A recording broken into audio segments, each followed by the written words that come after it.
Liderობით ევროკავშირის 9 ნაბიჯთან დაკავშირებით მედიისთვის პრეზენტაცია გამართა. პრეზენტაციაზე ორგანიზაცია და კოალიციამ წარადგინა ხედვა თუ როგორ უნდა შესრულდეს ევროკომისიის მიერ განსაზღვრული 9 რეკომენდაცია. მათი თქმით, წარმოდგენილი გეგმა ევროკომისიის, ევროსაბჭოსა და სხვა საერთაშორისო ორგანიზაციების შეფასებებს ეყრდნობა, ისევე როგორც სამოქალაქო საზოგადოების ორგანიზაციის კვლევებსა და ანგარიშებს.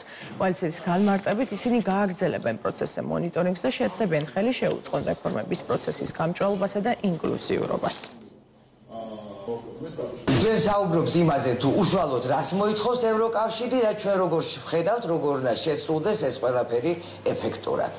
ჩვენ მიგვაჩნია, რომ ეს ხედვა საინტერესო უნდა იყოს ხელისუფლებისთვისაც, ოპოზიციისთვისაც, ამიტომ ჩვენ მზათა ვართ, რა თქმა უნდა, ვითანამშრომლობთ ხელისუფლებასთან, ასევე ოპოზიციიდან იმ პარტიებთან, რომლებიც დაინტერესებულები არიან ევროკავშირში გაწევრებით და პრეზიდენტთან აუცილებლად. წინა საარჩევნო პერიოდი იქნება ძალიან მნიშვნელოვანი, რომ არ ვიხილოთ ისეთი პრობლემები, რაც გასულ წლებში გვინახავს, მაგალითად ადმინისტრაციული რესურსის გამოყენება, მუქარა ზეწოლა ან დაშინების ფაქტები. მნიშვნელოვანი იქნება არჩევნების დღეს ახალი ტექნოლოგიებით, როგორ წარიმართება პროცედურები და საზოგადოების ინფორმირება ამ ნაწილში და ერთ-ერთი ძალიან მნიშვნელოვანი მათ შორის არის სადამკვირვებლო ორგანიზაციების და ზოგადად არასამთავრობო ორგანიზაციების წინააღმდეგ არსებული დისკრედიტაციული კამპანიები, რომელიც ეხლა არ მიმდინარეობს და ამაზეც იყო არაერთი დასკვნა და მათ შორის ძალიან კაფეოდ ხაზგასმული NDI-ის ანგარიში. ყველაზე მთავარი და საკვანძო საკითხი, რომელიც ახალია საქართველოსთვის, ეს გახლავთ კეთილსინდისიერების შემოწმება მაღალი თანამდებობის მქონე მოსამართლეების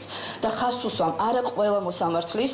დღეისათვის საქართველოში არის დაახლოებით 340 მოსამართლე, მაგრამ აქ საუბარი არის სასამართლოს თავმჯდომარეების, ეს არის დაახლოებით 26, უზენაეს სასამართლოს წევრების, ეს არის დაახლოებით ამჟამად ყოველ შემთხვევაში არის 27 მოსამართლე, თუმცა უვადო დანიშნული ჯერჯერობით ყველა არ არის და იუსტიციის უმაღლესი საბჭოს წევრების, ეს არის 15 ადამიანი, მათი კეთილსინდისიერება. ანუ ეს არ ეხება დიდ მასშტაბებს, მაგრამ ეხება საკვანძო ფიგურებს.